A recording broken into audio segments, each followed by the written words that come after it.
আসসালামু আলাইকুম। ইটালিতে এই যে দেখুন রোবট, এই একটা রোবট হলো ঘাস কাটার মেশিন।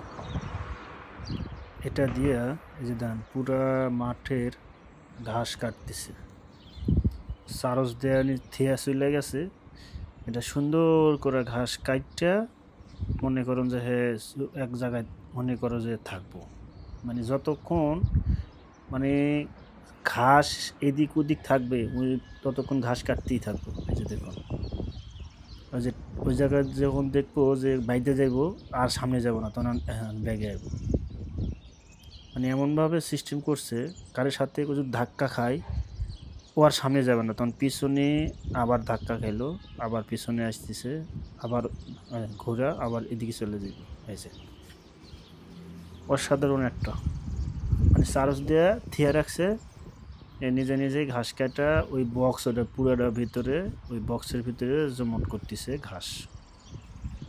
এই যে দেখেন এই মানে ঘরের লগে যা ধাক্কা খাইব একটু হালকা করে, পিছনে এখন আসবে। এই পিছনে এখন আবার এদিকে চলে আসবে, এবার সোজা আমার দিকে আসবে। এই যে দেখুন এমনভাবে বানাইছে, মানে চিন্তা করা যায় যে একটু ধাক্কা খাইলে ও আর সামনে যাবে না, এবার সোজা আমার সোজা চলে আসবে।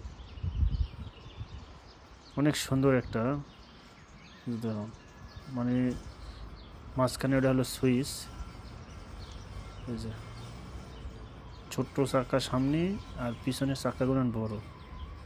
আর কাজই হলো শুধু ঘাস কাটা, রোবট মেশিন, ঘাস কাটা রোবট, ঘাস কাটার মেশিন। তবে আর যাই হোক, দেখতে অনেক সুন্দর আছে। এই যে দেখেন ওয়ালের সাথে একটু হালকা ধাক্কা খাইব, বেশি না। এই যে আস্তে আস্তে আসতেছে, হালকা গাছের সাথে একটু খাইলো ধাক্কা, আর পিছনে ব্যাগ, আর আবার ঘুরে যাইব, যাইব সোজা চলে যাবে আবার।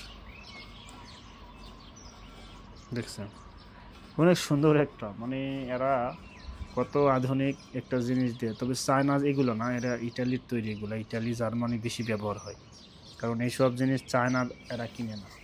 চায়নার এগুলো বেশি দিন আবার লাস্টিং করে না, কারণ এই দেশের যারা তৈরি হয় যেগুলো, এগুলো এরা বেশি ব্যবহার করে ইলেকট্রিক জিনিসের ভিতর। এবার সোজা যাইব, যে ওই গাছের সাথে একটু ধাক্কা খাইব, আবার ব্যাগের দিকে আসবে। দেখুন অনেক সুন্দর, কিন্তু এর কাজ হলো ঘাস কাটতে, খেলে শুধু ঘাস কাটা, শুধু ঘাস কাটা, আর কোনো কাজ নেই। এই যে হালকা ধাক্কা খাইব, ধাক্কা খাইলো, এই তো গাছের সাথে ধাক্কা খাইলো, আর পিছনে আবার ব্যাগে আসে, আবার সোজা হবে। এই যে